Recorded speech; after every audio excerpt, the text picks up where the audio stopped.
What's up, guys? I'm Walker Scobell, and you're on Get Wrecked with Straw Hat Goofy. Wake up, Juju. Time to go to work. All right, can we talk about wake up, I get it, Wake up, I get it, I go with everyone saying I'm up next. It's not my fault that the vocals are gold, they're making the haters so upset. My life is a movie, the way that I roll. They saying I'm goofy, but baby, you know I'm making everybody obsessed. Cause we the best, how we get wrecked, and I know we gonna get wrecked, we gonna get wrecked. We gonna get wrecked, we gonna get wrecked. We gonna get wrecked, we gonna get wrecked. We gonna get wrecked, we gonna get wrecked. Hey, what's going on, guys? You're here with your boy Juju Green, aka your movie guy, the host of Get Wrecked with Straw Hat Goofy, the podcast. Whether you're watching it on YouTube or on Spotify, Apple Music, wherever, I am sitting here with the wonderful Walker Scobell, the Percy Jackson from Percy Jackson and the Olympians, which just celebrated their season finale, which is great. How you doing, man? I'm great. How you doing? Fantastic. So excited that we're finally doing this. I know, right? I feel like this is like a long time coming because I met you, what was it, 2 years ago? Adam Project screening. The Adam Project screening, dude. Mm-hmm. And like the thing that like tripped me out about that was like you was like, I watched your videos, and I was like, this is at the time where I'm still kind of starting out, and I was just like, seriously, like, you know, and I had just seen you in the movie, and I was like, man, this kid is so great, so special. And so the fact that you was like recognizing like that, I just knew that you were gonna be like in something big like after that, right? And now you're in probably one of the most biggest anticipated things to come out in 2024, Percy Jackson, the Olympians, which just had its season finale yesterday. It did, yesterday. Oh my gosh, like how, like, can you like talk to me a little bit about the journey to kind of like, you know, the casting process, you know, how did you get on it? What did it feel like once you got the role? Like, what was all that like? It was weird, man, because, I mean, I got the part in January 2022, I believe, and that was like, I had it for so long until they announced it, until like May, like midway through May. Right. Or no, about like maybe April. Midway through April, they announced it. Okay. So I was like holding on to that secret for a long time. And it's a big secret. You know? It's something that you want to like tell people because it's awesome. But yeah, then we got to filming. We filmed for like, 10 months. And jeez, then, that's a long schedule. Yeah, it was a long shoot. It was pretty awesome though. Then, I mean, I haven't really done too much since then. Like since filming that, I did one thing called Blood Knot. Yeah. In June, I think, right before the strike. Okay. But that's it. I mean, I've been just doing press since then. Yeah. Oh, nice. I mean, Percy Jackson is like a super huge thing, right? I mean, it's up there with Harry Potter, Lord of the Rings. They're super fans of the book. Like me personally, I haven't read the books myself, but I watched the movies with Logan Lerman and Rosario Dawson and Brandon T. Jackson, and like I was a fan of those movies, at least the first one, because I'm a big fan of Greek mythology and I like that twist on it. And I'm curious to know, like, how big of a fan of Percy Jackson you was before, like, you got casted. And were you, like, always a fan and it was, like, a dream casting? Like, I was a huge fan. Yeah. Like, I read the books in the third grade. Everyone in my class was. Like, at recess, we used to sit down and read Percy Jackson, which is a weird thing to say. Well, like, hey, when I was in elementary school, recess was, like, Pokemon cards and Yu-Gi-Oh! Oh, yeah, we had Pokemon, too. Yeah. Okay, so it's nice to know that Pokemon is like universal in all elementary schools. That's cool. But you guys used to sit down and like in circles and read the books. Like, oh yeah, that must have been the most silent recess ever. It was, and I remember they put in like a new like place for us to do recess. Like it was under construction all year, and then the second that like it was done, we all just started reading and nobody played on it. Really? Yeah, it's pretty funny. Taxpayer dollars is just like unused recess places. I'm just imagining like your parents fighting to get like a new recess set, like play drum and drums and all that. And you guys would just read it like you're supposed to. That's pretty awesome. But like I just want to know, like, did you also watch, obviously, you know, you probably like you watched those films and everything, and Logan Lerman, you know, big star, like coming into that role, but like a little bit older, you know, taking some liberties with the character. When it comes to you, like you're obviously younger, but you bring like a much more, how could I say, devil may care attitude to the character. Like, I don't know if you're aware of the meme of the Percy all about the action Jackson. Yeah, like, you know I see that all the time. Were you thinking of that when you were kind of putting your stamp on the character? A little bit. I mean, that's kind of just what Percy Jackson is. You know what I mean? And I mean, I watched the movies. I watched them like as I was reading the books. I love the movies. Mm-hmm. I love them as like movies. I just don't think that they were perfect Percy Jackson movies, in my opinion. Right. I loved them though. Mm. And I loved Logan Lerman's performance. Mm-hmm. I thought he was a great Percy Jackson too. And yeah, I felt like, like that, like Persassy. Yeah, I just heard about this one like yesterday. I was like, that's actually pretty accurate. It's just like the perfect word to sum him up. Yeah, I mean, he is very sassy, like throughout the whole like series. Like, you know what I'm saying? Like, and again, this is my introduction, like my true introduction to what this character is, because you always hear like who will win in a fight, Percy Jackson or Harry Potter. Yeah. And I was like, it's got to be Harry Potter, right? He's the boy who lived. But then like I have a boy. His name is Tropical Joe Jose. Oh yeah. You know him? I know him. Yeah. He's great. He's the massive Percy Jackson fan. I always see his videos. Yeah. He's so good at what he does, especially when it comes to Percy Jackson. But like we'll be hanging out and he'll just be like, dude, Percy will wash Harry Potter. And he like breaks down the accolades and everything. And I'm just like, dang, Percy's kind of like dope. Like he's powerful like that.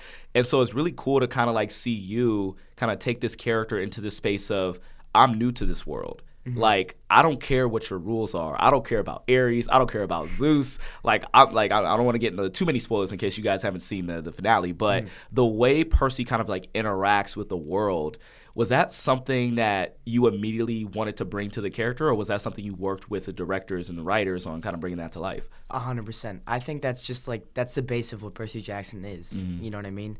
It's like it's like that's how the world's been forever. Mm-hmm. You know what I mean? That's how the Greek world has been. But like, he gets there and he knows that that's not right. Right. And everyone just kind of goes along with it. And he's like, are you serious? What? Like, that's kind of weird. You got to pray? No, exactly. You got to give an offering? The burnt offering so your parents can listen to you. It's just, that's, like, he thinks that's not the way it's supposed to be. Right, right. He's not afraid to say that, which everyone else is. That's like my favorite part of him. Yeah, I like that. Like, I really like those scenes where everyone's just kind of, this is what you have to do. Exactly. And, in my viewing of it, I'm just kind of like, yeah, that's your parents, though. Like, these are all just deadbeats, just powerful deadbeats. And Percy's just kind of like, nah, man, my mom was the one holding it down. Can you talk a little bit about, like, working with, like, the actress who plays your mom, and as well as, like, Grover and Annabeth, and just kind of what was your favorite interactions with those characters on and off set? I think we're all, like, very good friends now, especially, like, I mean, we don't get to, like, talk a lot while filming. I mean, we do, but especially when it's, like, in the summer we do, but when it's, like, we're filming and it's during the school year, all we do, we go to set, and then we can talk there, but then you come back and do school a lot. Right. But we got close then, but I feel like we've gotten a lot closer now, like us as, like, the trio, like, doing the press, because we just talk to each other for these, like, 12-hour plane rides. Right, you know what I mean? Right, yeah. And it's fun. That's a lot of time together, man. Like, 12-hour plane rides. How long did you guys, like, shoot for?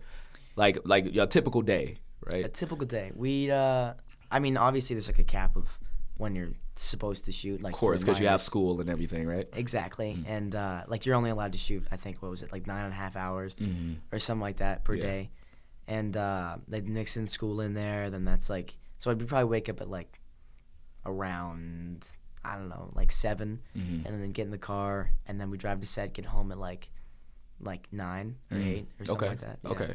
Did you, when you had like free time, like what was some of your favorite things to do to, like, as like bonding exercises, or just to have fun, just kind of like blow off some steam during the filming? What would we do? That's a good question. To blow off like some steam, I guess, technically this is still school, but like part of my school, my mom kind of helps make my curriculum. And so I do the same amount of work like on set as you would in normal school, but I can just get it done because I can do it on my own time. You know what I mean? So after that, you still have to get a certain amount of time of school. Yeah. So I would go out and I would like study. Like, I would go and help, like, the grips and all, like, the cameramen on set and help, like, set up the shot and have them teach me stuff. So that was really cool. That's dope. Okay, cool. And, like, what was, like, some of your favorite activities to do with, like, your castmates? Did you guys go, I don't know what kids do today, laser tag, read Percy Jackson books on the side? Like, I mean, we did talk about Percy Jackson. Yeah. That's how you know you guys got casted really well. Oh, yeah. We would, like, in between takes, we'd always go up to, like, Rick, if he was there, and we would go talk to him and, like, pick his mind. Like, where does the cap of Riptide go when he flicks it off? Yeah, yeah. He still hasn't told me the answer. This was their chance to get all the secrets, and he's just like, "You'll figure it out." No, he's given me like a lot of, especially because I'm a huge fan of the books. I love reading them, and like with the new ones coming out, like he's returning to Percy Jackson after however long it's been. The last book was like 2014, really, or something like that. It's been a while, and now they're restarting up Percy Jackson again. And with Chalice of the Gods and Son of the Star coming out, he would like send us the copies before they came out. Oh, so we get to read them early and stuff, which was awesome. Nice little perks. Exactly. Yeah, that's cool. What is like something that I take it now that you and Rick now have like some type of relationship, which has got to be like insane, right? The person that's writing what you're in love with so much, and now you're playing that character. Did you and Rick have a moment where, like a favorite moment, where he's either telling you a secret or, it's your first meeting with him, and you're just like, whoa, what's going on? I think like one of the first days on set with Rick was a day where I had, like you drool in your sleep scene. Yeah. So I have like. I'm not really wearing any pants in that scene. I'm wearing underwear. And I just didn't want to put any pants on when we weren't filming. So I just walked around in my underwear because it was sunny out. And that was like one of his first days on set. And I walked straight up into the producer's tent. You're standing right there. And I was in my underwear. Wait, this was your first time meeting him in your underwear? This is not my first time meeting him, but my first time like seeing him on set, like talking to him while filming. And you're just like, hey. He's like, I like your outfit. That was pretty nice of him. I mean, that's honestly that not only are you playing Percy, which makes you memorable already, but even if you weren't playing Percy, it's like, first time I met Walker, he was in his underwear. I know. Super chill guy about it. Exactly. That's pretty cool. So I want to really get into kind of like, the books, like almost outside of Percy Jackson, because again, as a non-reader, I always know that they're going to take liberties between like what they put in the show or the movie and what they already have in the books.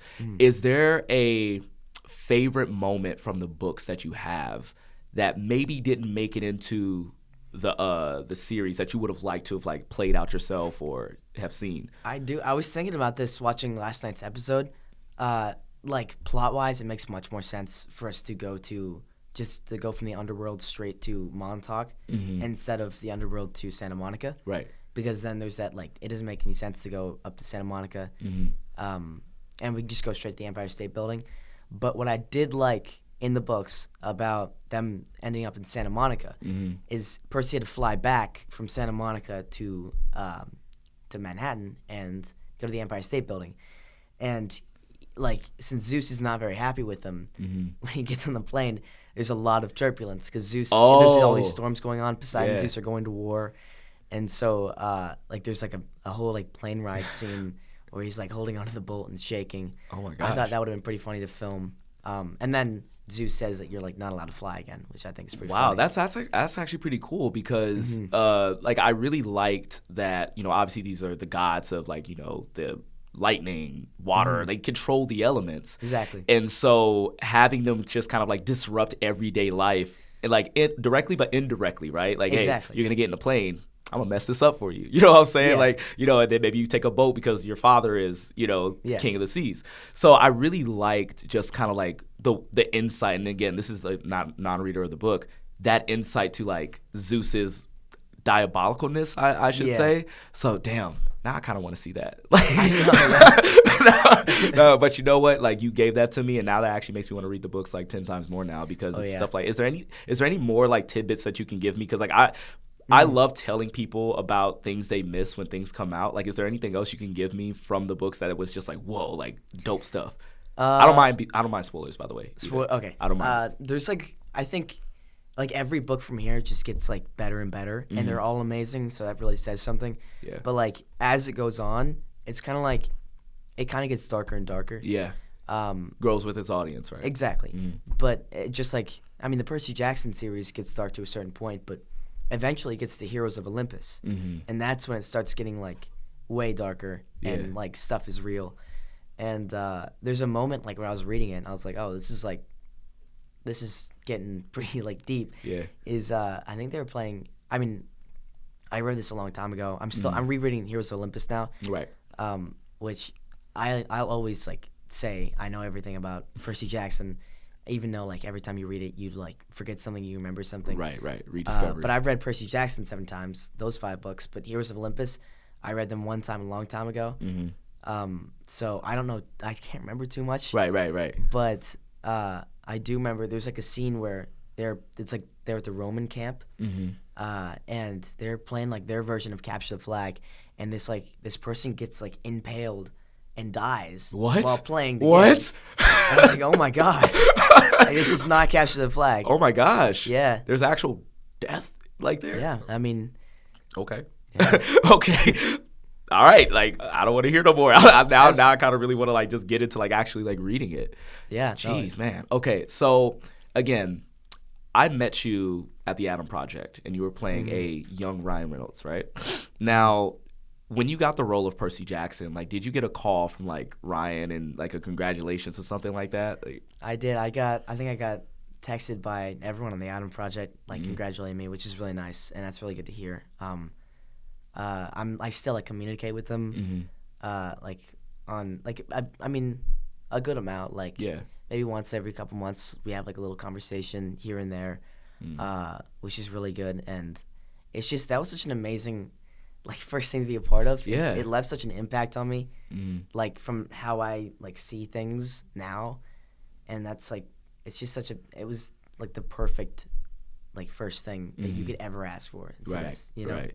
And like obviously you're working in that movie. You were working with Ryan Reynolds, Zoe Saldana, Mark Ruffalo, and these are veterans in the game. And like we'll get into this later, but you're a Marvel fan as well, and that's like 3 characters from Marvel that like you obviously watched, looked up to, worked with. And watching you in Percy Jackson, like you just have this like maturity about you, right? This kind of like I could tell you took what they taught you and you put that into your work. What would you say is like the biggest lesson that you carried from the Adam Project into Percy Jackson that was super important to kind of like crafting this version of Percy? I think it's easy to like forget that you can do another take. Like while you're doing it, like you think like I have to get this perfect, and like while you're doing a scene or something like that. But like one of the biggest lessons I learned was just like every take is a rehearsal, and that's what Ryan taught me. It's just like you can always do another one. Like you can always splice it together. It's just like they want, and also like remembering your lines and stuff like that. Like get into your subconscious. Yeah, I've had like a huge problem, even like while filming Percy, that I keep trying to like fix, which I think I fixed it like towards the end.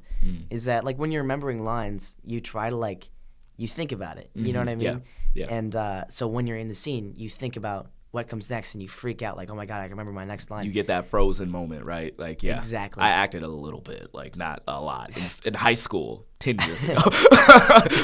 But go ahead. Yeah, but like you just like start to get in your own head, and like the easiest way to fix that is just not think about it. Right. Is to just go with what happens. It's like second nature, right? Exactly. Yeah. See, that's really cool, and I've heard that in my acting classes for like a year.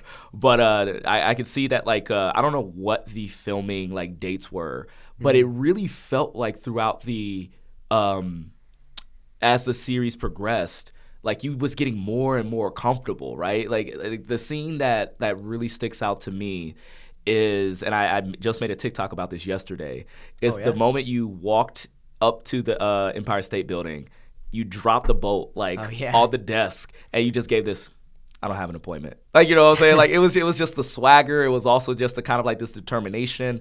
And I was just like, this is Percy, right? This is Percy. And then like you're kind of like giving Zeus the business. Your family is a mess, bro. Like, I was like, damn, this kid's got it. Like, you know what I'm saying? So I could totally see you kind of like carrying that and like kind of like getting your footing through that, which was like very amazing to see. What was your personal favorite moment to film? Like, was there a moment you were really looking forward to, and when it was happening, you were just kind of like, I gotta nail this? Which was your personal favorite moment? The moment I was like anticipating the entire time while filming was definitely the Ares fight, 100%. Yeah, that Ares, and then like I feel like is it spoilers? No spoilers. Let's get into it. Hey, fast forward about like a minute. And then we'll get back to it. Spoilers right now, but chances are people have already kind of seen the episode because you guys have been getting viewers after millions of viewers every episode. So I know, it's crazy. It's insane. But there's like when I was reading the Ares fight, I was like, it's weird that this is at the beginning of the episode, and it just like it feels like I love the Ares fight, and even the show, it's amazing. But like you feel like it should be a more climactic part of the episode. It should be like a build up. You know what I mean? Like the end of every episode. But that's like when then the Luke fight came in, and I was like, oh, that fits. That makes just sense. makes it so much better. But yeah, spoilers over.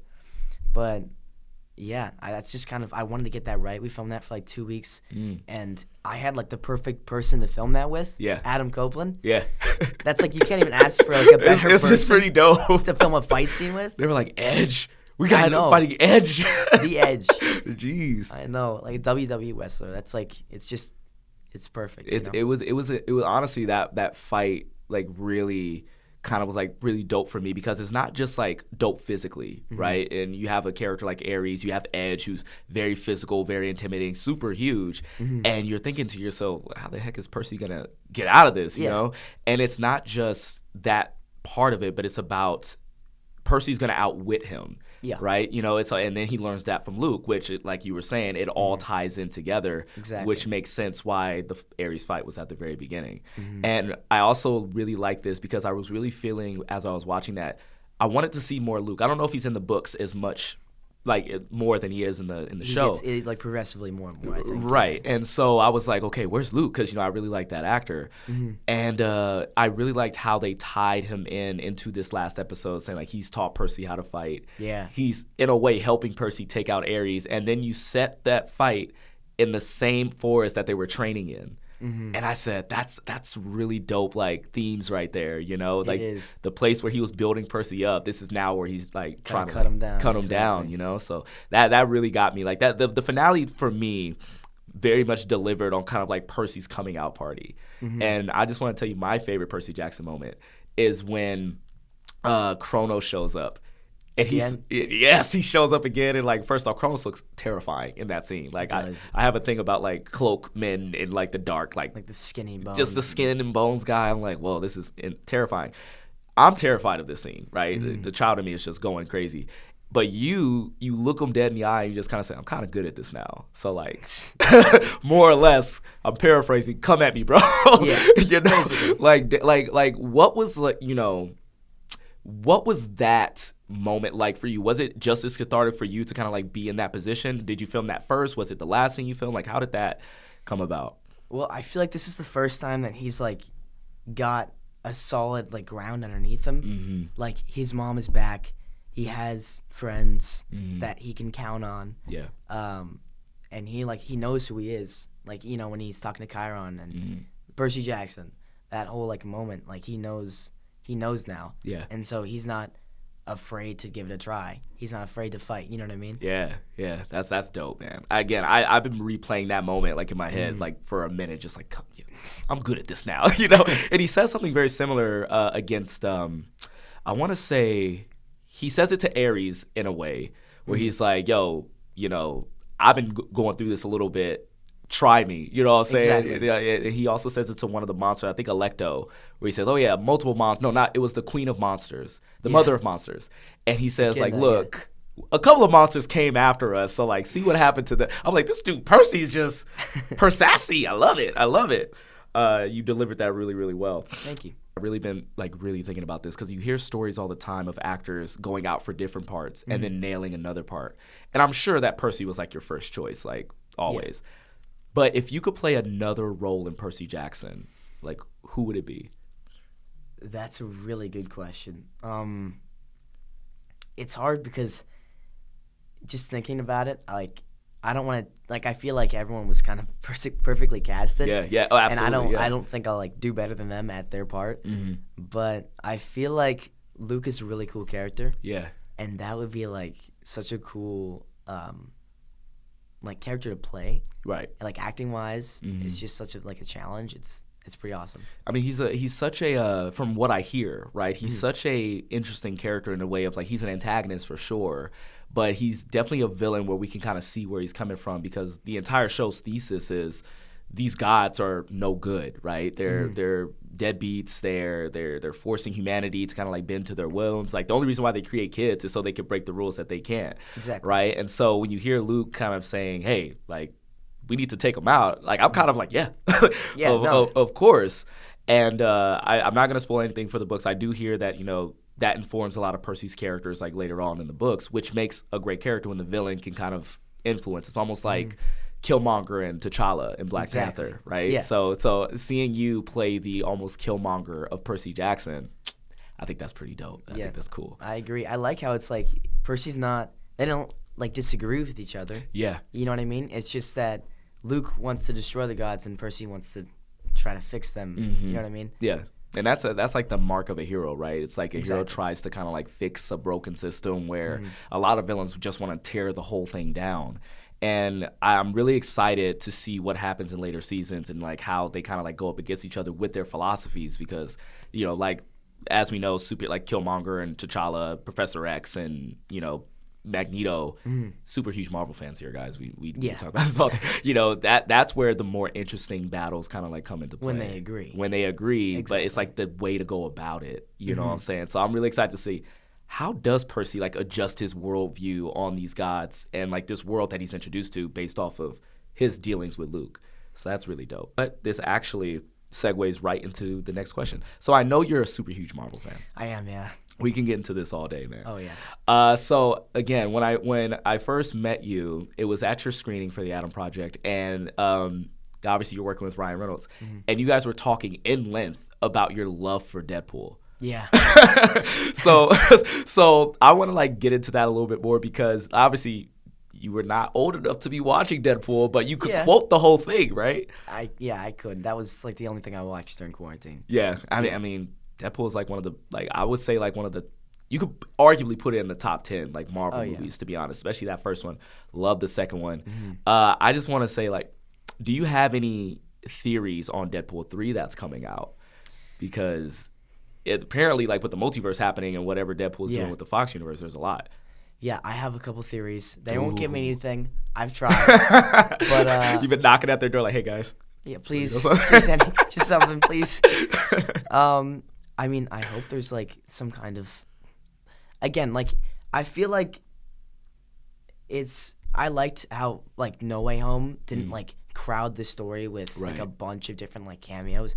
It was more like they added Toby and Andrew, and they became, like, a part of the story. Exactly. Instead of being like, I'm here. Yeah, it wasn't like an in and out type of thing. Exactly. It was more of like a celebration of, like, what Spider-Man is as a character and how those characters shepherd this newer Spider-Man into – the Spider-Verse. I hate to say that, but it's a Spider-Verse, you know what I'm saying? Yeah. But yeah. Exactly. But theories.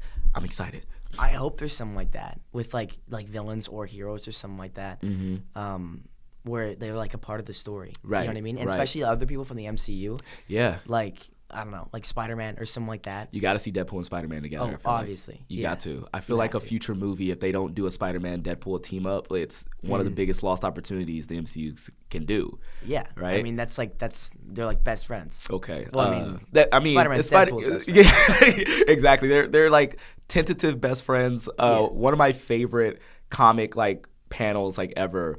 I think it's just like a one-off of Deadpool and Spider-Man, and they're both like wearing Christmas sweaters. Yeah. And it's like they both have each other on the Christmas sweaters, and they're both walking away. I want to say it's from an explosion, and they both like quote Bad Boys together. Oh, that's sick. Which is pretty sick. Like, I think Deadpool says, we ride together, we die together. And then Spider-Man says, Spider Bros for life or something like that, or Bad Besties for life. And it's like the coolest like panel I've ever seen of those two. That's badass. It was like the only time where Spider-Man like acknowledged Deadpool as an actual friend. Exactly. You know?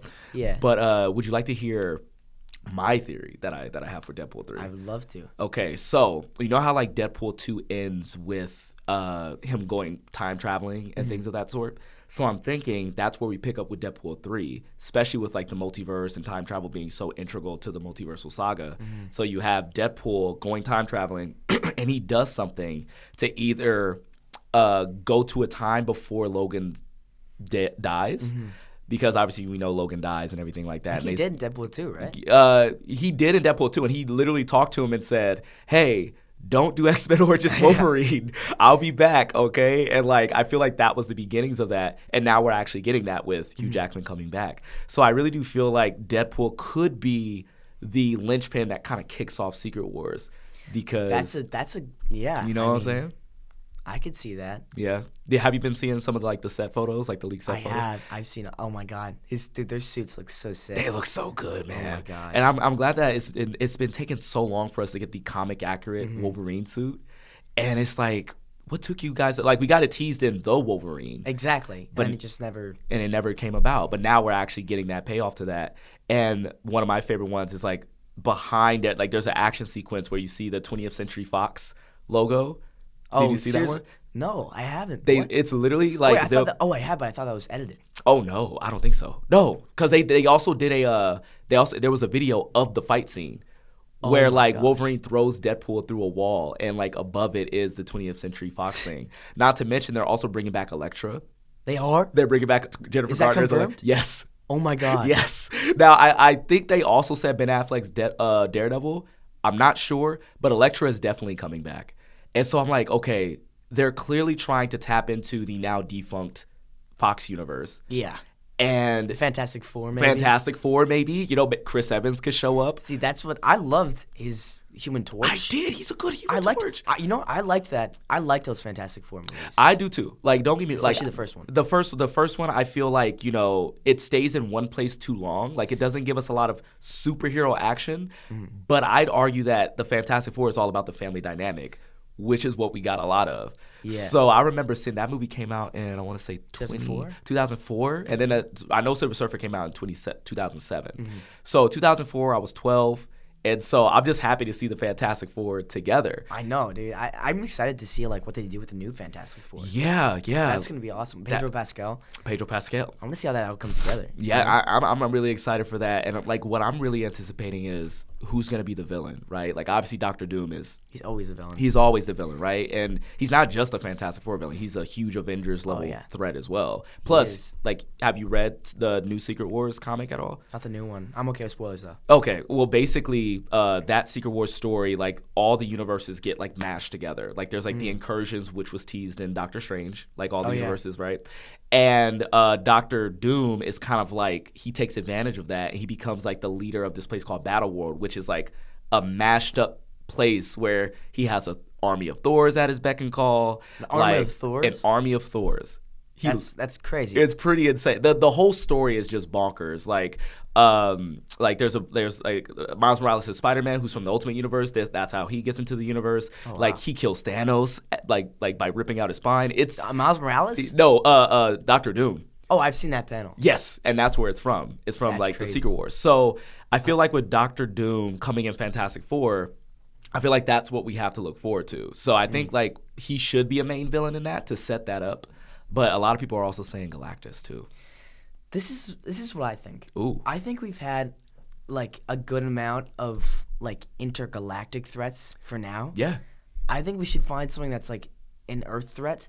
You know what I mean? For like the Avengers to deal with. Yeah. Like the new Avengers, especially. Like, I know Dr. Doom's technically not an Earth threat. Yeah. He always finds. But he's usually like grounded on Earth, right? Yeah. And I hope we get like a good like comic accurate Doom. Yeah. Like a Doom costume. Oh my god. Oh, like I'm really excited for what they do with this Doom costume. Oh yeah, because we got the coolest costume. I think it would be the coolest costume because like he's metal, like he's got the hood. Yeah, the green. Like I collect the Sideshow collectibles, and I actually have like a statue of Dr. Doom, and it's my favorite statue because like you know obviously he's like super bulky. He's like I think like 10 pounds. Like That's when you pick him up, and he has like his like Liberian flag behind him. It's super sick. But with Dr. Doom coming, I wonder if we also get Latveria because I was hoping we got him in Black Panther because you know him and Black Panther got mad beef. I don't know if you know this. I did not. Him and Black Panther have the biggest beef in like comics. It's because you know they're both kings from opposing countries. Yeah. At one point, Doom like takes control of all the vibranium and like seriously he takes control of every bit of vibranium, and it's to the point where they couldn't stop him. So Black Panther forced the vibranium to just become worthless and inert. Seriously? So it bankrupted all of Wakanda, and he's like, I had to do it because Dr. Doom was gonna mess things up. So like I was really hoping that there was going to be some form of Dr. Doom in Wakanda Forever. But again, these are just a bunch of theories that I could just like go down this like rabbit hole. But in the vein of the MCU, obviously you're a fan of Ryan Reynolds. Mm-hmm. Is there an MCU character that you would love to play if you were to be chosen to be in the MCU? I mean, everyone's like pick a Spider-Man. So obviously, everyone's gonna say Spider-Man. I gotta say Spider-Man. Yeah. Arian actually had a really good idea. Okay. If they did like a live action Into the Spider-Verse in like 7 years time or something like that. He like loved Spider-Man India, and he like planted that seed already. He was like, I love to play Spider-Man in India, and I think that'd be like perfect in 5 years. Good. And then if he plays Spider-Man in India, I could play the Earth, like the original Miles Morales Earth, Spider-Man that died. Oh my God! That's The what we were one played by thinking. Chris Pine. By Chris Pine. Exactly. Oh, that's actually pretty cool. So you guys are already planting the seeds for the live action one where you could play the. Hey, that'd be awesome. Let it happen. Please. I want this to happen. Okay, so people always ask me like, who would I play? I'm like Human Torch. I don't know why. Human Torch is he's so cool. Like especially that like motorcycle scene. You know, when he does like the backflip. Yes, fire. and then like he's doing the backflip, and then he just kind of. Oh my God! I mean, I even liked Michael B. Jordan's Fant Four stick. I did.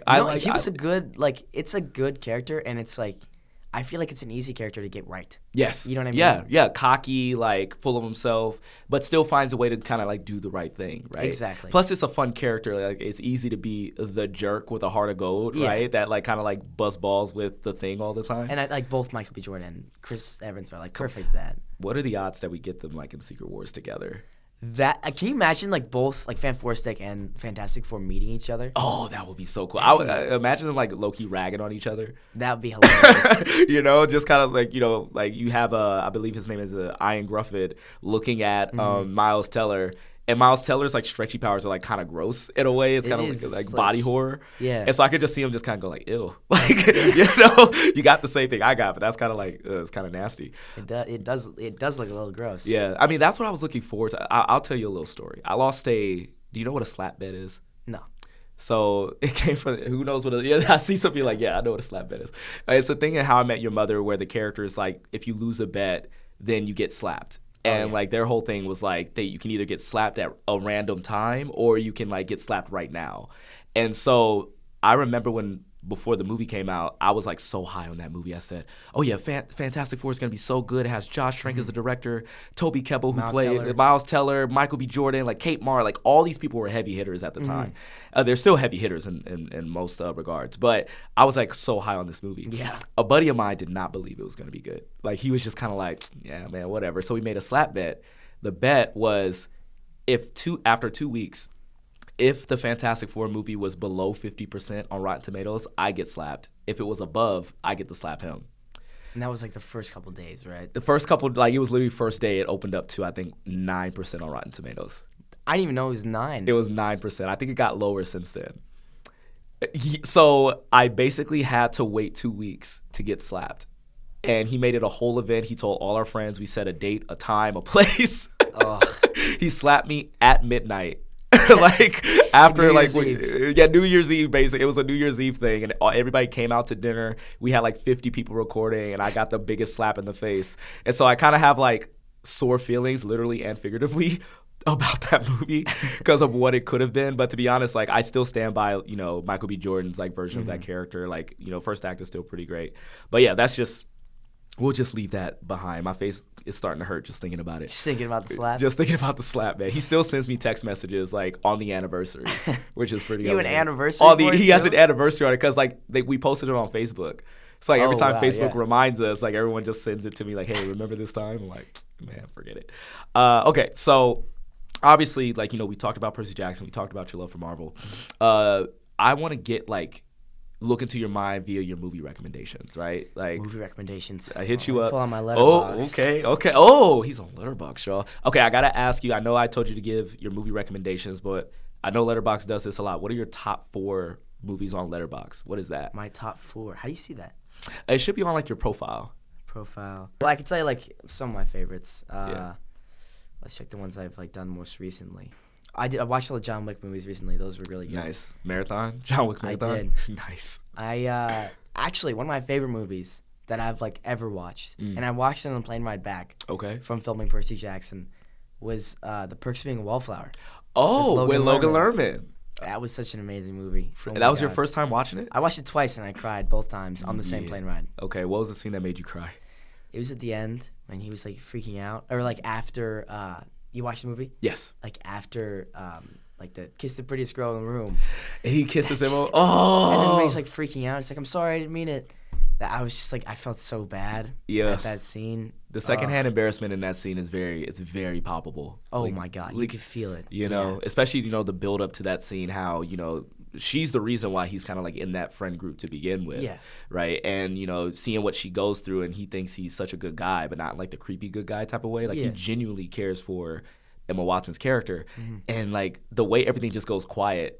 Right after, like he just ruined it in like one moment. It's like, and then you worry about him because obviously his mental health is on the decline, and so I remember that scene very, very vividly, and the way it's acted is just perfectly acted. It's really great. He like never stops worrying, and then like they just won't talk to him, and then I like how he never gives up on them. Yeah.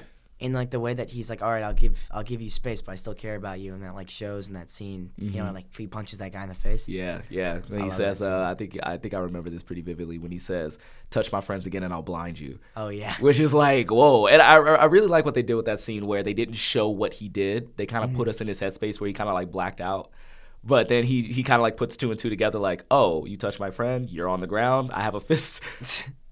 You know what happens, man, if you do it again. Exactly. Yeah, it's really, really great. So you said that was your first time seeing it. You saw it twice, like back to back, or were you back to back? On the same plane ride, yeah. Oh wow! Like, wait, where are you coming from? Or two plane rides technically. I was coming from Vancouver back to Pennsylvania, where I live, and I had a connecting flight. They were both like 2-3 hours, and I watched it both flights. Really? Yeah. Wow. It was just such like I don't know. It just like changed the way I look at stuff. It was that good, and that's like crazy. I also really liked Dead Poets Society. Yes. I watched that a long time ago. Yeah. I rewatched it recently. It's just such a great movie. Yeah. Yeah. I also watched Black Phone recently. Black Phone is good. That was terrifying. Black Phone, yeah. It's terrifying because it's real. That's like the most terrifying part, though. Exactly. Like there's supernatural stuff in it. But the real danger is like the danger that he's in right then and there. Exactly. It's like this can happen. You know what I mean? And you know what I'm super excited for on Black Phone, on Mason Thames too. How to Train Your Dragon. How to Train Your Dragon. Action. He's going to be Hiccup. I'm so excited for that too. So you're a How to Train Your Dragon fan? Oh yeah. Okay, you saw all 3 movies. All 3. See, I want your opinion on this because I truly think that How to Train Your Dragon is like up there with the greatest trilogies of all time. Oh yeah, 100%. Right? Because it's like with Kung Fu Panda too. Yes, Kung Fu Panda. Like they're all just like amazing. Super tight films. Like their themes are just almost second to none when it comes to other animated movies. And the thing that I do routinely whenever like I'm live on TikTok or whatever is I play the test drive scene, the song where he's like testing like Toothless for the first time. Oh yeah, dude, that right there, like I swear to you, TikTok took that sound and they ran with it. And oh yeah, like remember No Way Home when all that sound was like trending with that? Exactly. And I remember hearing that sound for the first time, and it was like tied to Hunchback of Notre Dame or Dame. Oh yeah, Dame or Dame. Oh yeah, one day out there. I like the swinging scene. Yes. I have that like edit saved somewhere. Like not the edit, but like the I need to find it clip again. Of that song. I need to find it. It gave me tears, man. It really gave me tears. That movie was like No Way Home. Yes. Oh my gosh, dude. That was like one of my most anticipated movies. I don't think there'll ever be something like that again. Yeah, it's funny because like I think. It wasn't right after, but we were coming off of Avengers Endgame and Infinity War. Like, and everything kind of felt like quiet. It kind of felt quiet because, after that, you're just kind of like reintroducing things and trying to like get your footing. It's a different thing. It's a different thing. And then No Way Home comes out and it gives us that same level of hype. And I was there at the premiere and the crowd was going crazy. Going nuts, dude. Like, and what's funny is I had Hannibal Buress right behind me. Right? Oh my God! Yeah. Hannibal Buress was right behind me, and he talks during movies. Like he likes to like talk to the screen and stuff like that. So we're already getting this like hilarious commentary because he's seeing the movie for the first time. Yeah, and he's saying things like, "You shouldn't have trusted him. You shouldn't have trusted him." Like But it was the moment where the portal comes out and Tobey Maguire hops through the portal and Andrew hops through the portal. Bro, usually at the premiere, people clap. Like, you've been there. Like, it's lively, things like that. Everyone freaks out. People were out of their seats. Oh, like standing ovations. Standing ovations mid-movie. You know what I'm saying? Yeah. Like, it's so, like, I'm curious to see, like, your theater experience. I want to hear all about it because, I was at the premiere and I was just thinking to myself, like, I don't think there will ever be, like, another experience like this. But what was your, like, movie experience like? Like, while watching that? Yeah. So I'm actually so, like, sad I didn't get to experience it opening night. Really? Because I waited all day. I think it was November 17th that tickets went on sale. And I was like, I know it's coming out December 17th. So I was like, all right, I was waiting. And then my phone, it loaded up the page. I got on it. I bought a ticket for December 17th. Uh-huh. And then I was like, that was like alarmingly easy. You know what I mean? Suspiciously easy. Why isn't this sold out? And then I like texted all my friends and like, September 16th it comes out, like the night. And I remember like freaking out because I already bought the tickets. And I had to go seeing it the day before. And then I had to go to school that day. So it was at the end of the day. And I was like freaking out because I didn't want any spoilers. I remember I just like plugged my ears. I just couldn't do it. And I bet you everybody in class was just like talking about it. Everybody. Like, oh no. Like they were talking. And I just like, I heard that there was like a Gwen saving scene with MJ and Andrew. It got spoiled for you? It got, like, the Andrew scene was spoiled. I didn't know about Tobey Maguire. Okay, good. Okay. But I heard about Andrew and I was like, because that was the one I was really hoping that was going to be there. I love Tobey Maguire, but like Andrew Spider-Man needed that. Yeah, he needed that. Like, yeah. Like Tobey could have been like he had his like good moments. Yes. You know what I mean? Yeah. But his Andrew trilogy like cast was great. Yeah. Exactly. But like Andrew didn't have like the perfect like movies for his Spider-Man. Which, you know what? I really liked The Amazing Spider-Man 2. Here's the thing, man. Spider-Man 3 and The Amazing Spider-Man 2, both of those movies, I just say suffer from like having too much in it. And it takes away from that good that's in those movies. Exactly. Spider-Man 3 is emotionally consistent with Spider-Man 1 and 2. I love Spider-Man 3. Spider-Man 3 is great. It still has some of the best Spider-Man action in any Spider-Man movie, I think. It's just not enough time to flesh out everyone. Thank so you. you lose interest. Thank you. Because one minute we're like with Sandman, and Sandman's gone for a while, and then Green Goblin's like doing this weird amnesia thing, and then we have Venom just in the end, and it's just kind of like, what's happening here? And I feel like Amazing Spider-Man 2 has great action.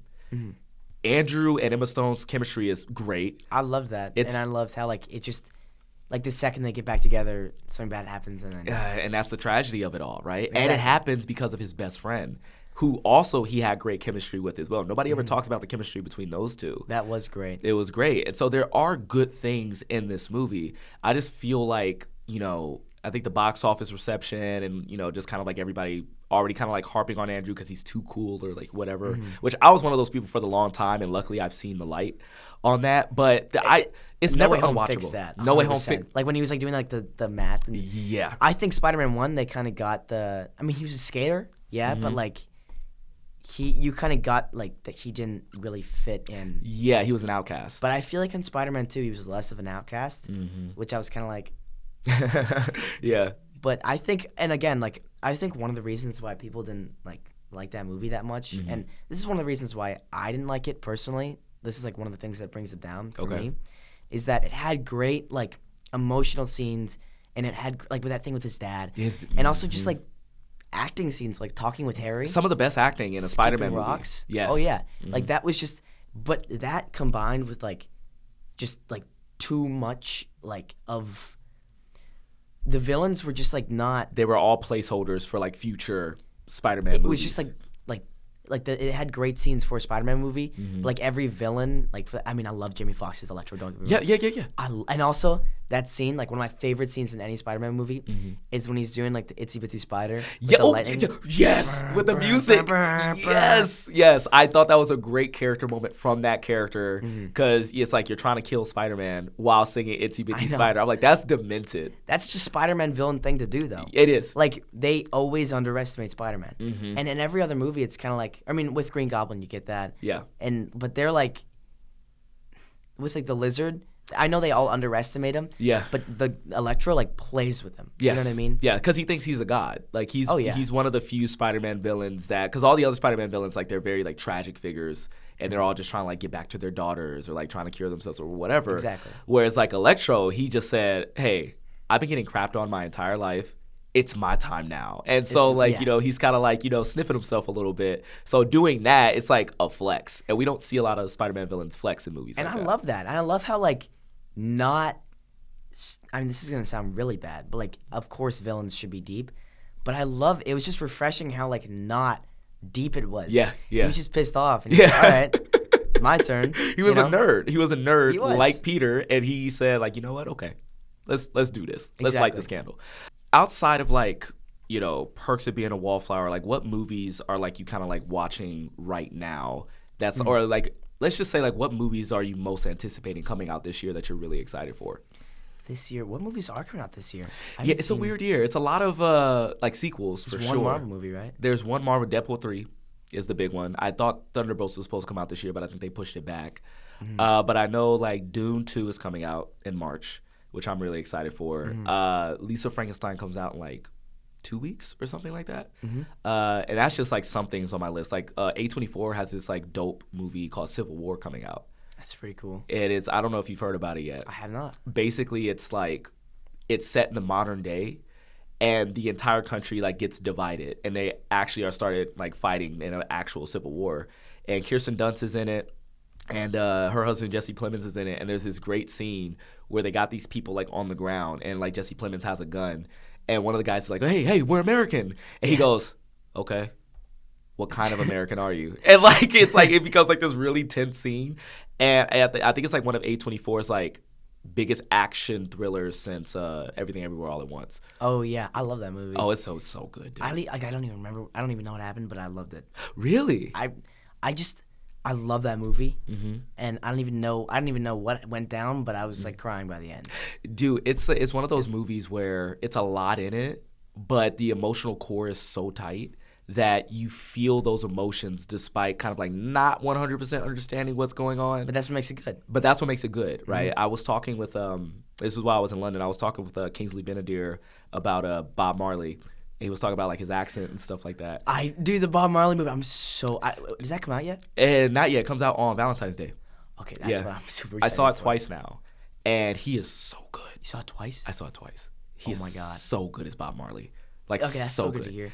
And I love Bob. Like I love when like an actor does like really good in those. Yeah, no, I don't know what it is. It's just makes the movie. Well, you're like in that community, man. So you know, it's like a sense of like pride, I bet. You know, but he's like we were talking about like his accent, and you know, Bob Marley's accent is like sometimes kind of hard to understand, and he like plays it that way where you can't understand him sometimes. Yeah. However, you understand like the emotion of what he's saying. Like you never get lost in what he's saying because you understand the emotion and everything like that. So I think that's what makes like a good movie is like even though you may not always like catch the themes and everything. Yeah. If that thematic through line is strong enough, like Everything Everywhere All at Once, you're gonna be crying by the end of it. Exactly. You know, like And that's all that matters. Like I feel like some movies, I mean, like yeah, it's good to like critique a movie. You know what I mean? Yeah. But I feel like at the end of the day, it's like what it makes you feel, and that's what it's meant to do. Like it's not supposed to be. Not every movie is supposed to be like Citizen Kane or like Exactly. Shawshank Redemption or something like that. Reservoir Dogs. Exactly, Like and they all Inglourious can't be that Basterds. way. If every movie's that way, then it gets boring. Yeah. And like, I feel like I don't know. As of like recently, like the last like year or so, I kind of realized that, and I just kind of like let myself just like have fun watching stuff. Yeah. And they're just movies are just so much better because like when you're a kid and everything is like great, you don't go into movies saying, "Oh, Rotten Tomatoes gave this a 39%. I'm not gonna like it." Right. Like I love and Cars 2 is like one of my favorite movies. I still do you not like that movie? What? I don't like it. I'm sorry. How? I have like my personal gripes with it. You want to get into this? We can get into We it. get into that. Okay. So number one, the movie when I saw it, it was billed as like Lightning McQueen in the World Grand Prix, which I think is a more interesting story than Mater as like a spy. Yeah, that's why I loved it. That's why you like it. Like, it's why I didn't like. But Mater again, I like Mater as a supporting character in the first one. I think he works in that capacity, but I didn't know what the movie's message was trying to tell me when like he's being mistaken for a dumb spy and like he's kind of like insinuating that he's peeing on himself. He's eating wasabi ice cream. You know, wasabi thinking it's ice cream. That looks so appealing in the movie. It did look appealing. I'm not gonna lie, but it's just like I feel like Mater as a main character just really didn't do it for me. And then in my eyes, I never really buy Mater and Lightning's friendship in that movie. And I think it's because Lightning still has this air of like he's my friend because of close proximity, not necessarily because we vibe together. I kind of get that. You know? And so, like, when you have this movie built off of this duo, and then you put Mater in, like, the starring role, I'm just kind of like, something's not working here. I could see that, but I feel like, again, like, that's just such a, and this is why I love it. Mm-hmm. It's just, like, not at all what it should be. Yeah. Which is why it's great, because it was supposed to be like, oh, Lightning McQueen, racer, gonna win the Grand Prix. Mm-hmm. But it's like the Mater being a spy. Yeah. Like, how does that doesn't even work. But I get that. It does. You know what I mean? I get it. It's just, I feel like also leading up to it and also after it, we have like the Mater shorts. And and like the shorts are great. Like, but I felt like this one was just a prolonged Mater short. Mm-hmm. And so I felt like if you were gonna do that with the Mater character, and maybe this is my fault for like Pixar having this standard of make me cry at the end. What's that emotional like core? Mm-hmm. And I understand this. Cars 2 isn't like an emotional movie, right? I had to like get out of that. And I remember reading this Roger Ebert review, who I think he loved it, and he was like, "There's nothing more fun than like watching John Lasseter play with his cars. It's like a kid like." Doing that thing you used to do with like, oh, we're super spies. Blah, blah, blah. That's a good way to put it. And when you put it like that, you're just, okay, then it works like that, right? Yeah. And it also came off of Toy Story 3, so I'm over here expecting like, tackle my emotions. But then it was just like, okay, it's Mater. And I guess Mater's just not my favorite Pixar character to like center a movie around, Yeah, I get that. What was like, did you like Toy Story 3 or 2 better? That's hard. It's a hard one. Thank you for like at least acknowledging Toy Story 2. Here. Dude, thank you for people don't want to acknowledge it. People forget it. They so much. I talk about Toy Story 2 because I feel like when it comes to like character study, Jessie is so good in that movie, and she hasn't been good in a Toy Story movie since that. Because that whole when she kind of got like she was so great in that, and then they just kind of like made her. Like, oh, wait, we have to add Jessie again. One of the side characters, right? Like, she was no different than, say, like Rex or Ham, which, iconic characters in their own right. But Toy Story 2, like, I wrote a whole paper on this. I did. Like, it was about the whole franchise back when there were only 3. And I said that Toy Story is all about the story of, like, man's mortality, right?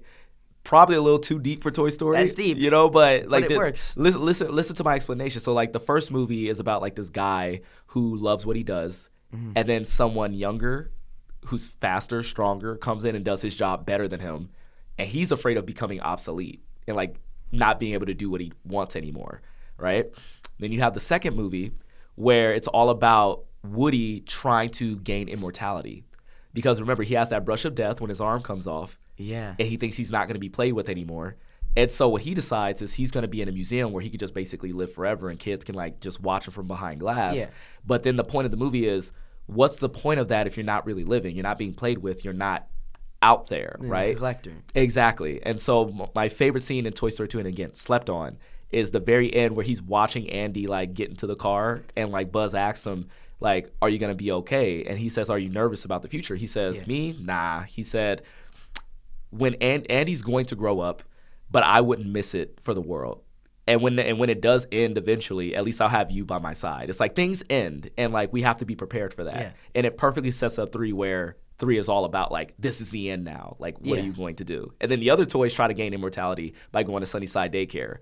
And Woody, having been through that and realizing that's not what you want, he tries to walk them back from that. So like this whole story is about those type of themes. And that's why I like Toy Story 2, because I feel like that was the first one that really hit that one really hard. It did. It was like, I was definitely way more like, Toy Story 1 was a happy ending. Toy Story 2 was like a happy, like, how do you explain it? It's a happy ending, but it's almost like a bittersweet one, because it still doesn't solve the problem of when Woody eventually breaks, what happens, right? It just says like he's going to break one day.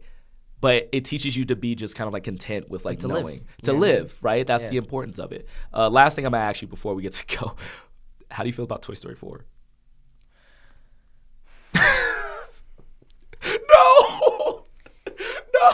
Listen, I remember, this is going to sound so stupid, all right? But the first time I watched that, It was in like 6th grade or something like that. Right. I don't know, maybe 7th grade. And I had this class at school where you literally just watched movies, right? Okay. And perfect for you. we ate like food. Exactly. We ate food and watched movies. That was the class. They put on Toy Story 4. I was like, all right, I'm like in 7th grade. I'm not going to, it's Toy Story. Why are we watching this? Okay. I remember I was sitting there and like I had like multiple people from higher grades in my class and stuff. And I remember watching that. Again, like a movie is rated on how it makes you feel. Right. And I remember I was sitting there and I just started like sobbing. And I hit it. Like I hit it in my shirt and stuff. Like Okay. And I was so sad because like I was like, what? You ended on this note?